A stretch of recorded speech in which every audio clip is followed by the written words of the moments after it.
Singers who are voice teachers, singers who have multiple college degrees, singers who are professional singers, I want you to remember something. Teaching voice, reading about the voice, writing papers on the voice, critically thinking about how the mechanism works. That part of the brain is not generally switched on while you are in the act of performing or auditioning or anything like that, unless you intentionally make it so. Why?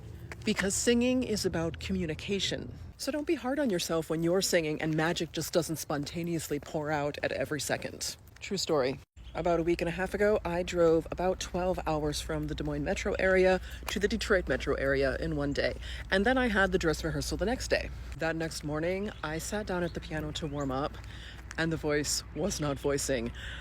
It was like 2007 again, in the worst way.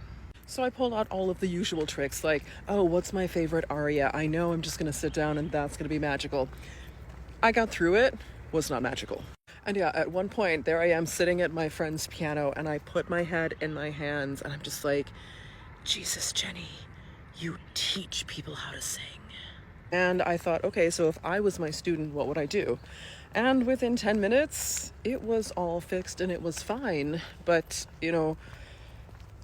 the most beautiful thing about singing is that, AI doesn't do it. Human beings do it. And we are mortal. We are human. We are flawed, and our instrument changes every day. And then I have voice teachers who take lessons with me, and they will be like, but I tell my students this all the time. I know you do. I know you do. I don't doubt your abilities at all. We are human, and we should all go practice.